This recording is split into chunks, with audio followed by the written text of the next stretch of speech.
नमस्कार, मैं डॉक्टर विजय शुक्ल और आप देख रहे हैं लोकल न्यूज ऑफ इंडिया। शुक्रवार को Koteshwar public senior secondary school Kumarsain के रंगीन और प्रेरक संसार को हमारे बीच लेकर आए हमारे लोकल साथी सुशील कश्यप। यहाँ शुक्रवार सुबह 10 बजे ऐतिहासिक दरबार ग्राउंड में विद्यालय का 21वां वार्षिक पारितोषिक दिवस बड़े हर्षोल्लास और उत्साह के साथ मनाया गया। लेकिन इस वार्षिक उत्सव की जो सबसे बड़ी आकर्षक और प्रेरणादायक शख्सियत रही वो रही यहाँ की मुख्य अतिथि मनीषा चौहान, जिनका व्यक्तित्व बच्चों पर न सिर्फ गहरा गुणात्मक प्रभाव डालता है बल्कि सामाजिक कार्यकर्ता और अग्रणी व्यवसायी के रूप में उनकी दुनिया से इनको रूबरू कराता है। आपको बता दें कि मनीषा चौहान सिर्फ एक सामाजिक कार्यकर्ता और अग्रणी व्यवसायी नहीं है बल्कि उनके विचार और प्रेरक दृष्टिकोण बच्चों की सोच, उनके आचार और भविष्य की दिशा को संवारने में मदद करते हैं। ऐसा अनुभव उनके साथ बच्चों को यह समझने में भी मदद करता है कि अच्छी धारणाएं और सकारात्मक सोच ही एक अच्छे समाज और अच्छे जीवन का निर्माण करती है।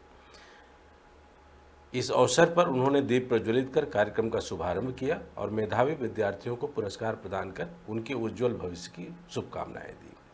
विद्यालय के प्रधानाचार्य जगदीश रमचैक ने अपने वार्षिक प्रतिवेदन में इस साल की उपलब्धियों और छात्रों की प्रगति को साझा किया। उन्होंने मुख्य अतिथि का स्वागत शाल, टोपी और स्मृति चिन्ह देकर किया और पूरे विद्यालय परिवार की ओर से आभार व्यक्त किया। कार्यक्रम में बच्चों ने अपनी प्रतिभा का जलवा दिखाया। रंगारंग नृत्य, मजेदार नाटक और समूह गीतों के माध्यम से दर्शकों के चेहरों पर मुस्कान लाते हुए पूरे आयोजन में उत्साह और अनुशासन का सुंदर तालमेल देखने को मिला। इस सफल आयोजन के पीछे विद्यालय के स्टाफ, एसएमसी, पीटीए और विद्यार्थियों की मेहनत और लगन साफ झलक रही थी।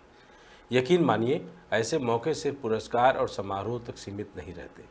यह बच्चों के सपनों को पंख लगाने का पल है, समाज के लिए प्रेरणा का संदेश है और यह दिखाता है कि शिक्षा, अच्छी धारणाएं और प्रेरक व्यक्तित्व मिलकर बच्चों के जीवन को संवारते हैं और उन्हें बेहतर इंसान बनाने में मदद करते हैं। कोटेश्वर पब्लिक स्कूल कुमारसैन की 21वीं वार्षिक पारितोषिक दिवस समारोह की खास और दिल को छू लेने वाली रिपोर्ट, जिसको हमारे साथी सुशील कश्यप ने रिपोर्ट किया है। देखिए पूरी रिपोर्ट। जो उत्तराखंड के सबसे बड़े देवता हैं, जिन्हें 100 देवताओं का राजा कहा जाता है और जो केदारनाथ के दूसरे रूप कहे जाते हैं, उन कोटेश्वर महाराज जी के चरणों में शत शत नमन। और मैं प्रार्थना करती हूँ कि महाराज मुझ पर और आप सब पर अपनी कृपा बनाए रखें। आज यहाँ पे आना, स्कूल के एनुअल फंक्शन में आना, मैं अपने आप को बहुत धन्य समझती हूँ, क्योंकि जिस स्कूल से हमारे देश का भविष्य बनना है, वहाँ पे आना मेरे लिए सम्मान की बात ही नहीं, मेरा सौभाग्य भी है। मैं आप सभी पेरेंट्स को बहुत मुबारकबाद देती हूँ, टीचर्स को बहुत मुबारकबाद देती हूँ, जो आज आपने इतना अच्छा एनुअल फंक्शन ऑर्गेनाइज किया और बच्चों को भी जिन्होंने पूरी तैयारियां की। आज हमने यहाँ पे बच्चों की कई प्रस्तुतियां देखी। आई एम श्योर ये बच्चे कई दिनों से इसकी तैयारियां कर रहे थे, पर कहना चाहूंगी कि लड़कियों ने ज्यादा अच्छी परफॉर्मेंस दी एज कंपेयर टू लड़कों ने। तो आशा करती हूँ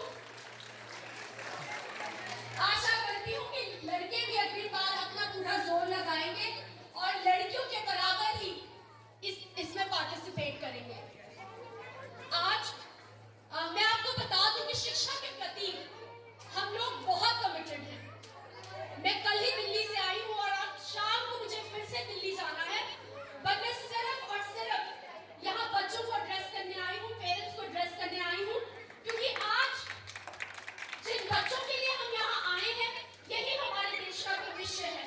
और अगर आज हम अपने भविष्य को सीरियस नहीं लेते तो ये हमारे देश के भविष्य के साथ भी खिलवाड़ होगा। मैं समझती हूँ कि जितने भी टीचर्स हैं उनका बहुत सहयोग रहता है, उनका बहुत डेडिकेशन रहती है हमारे बच्चों के भविष्य के लिए। सबसे पहले तो मैं बच्चों को कहना चाहूंगी कि आज जो आपने परफॉर्मेंस दी है वो बहुत अच्छी थी। हमारा जो स्कूल है वो हमें दो चीजें सिखाता है, डेडिकेशन और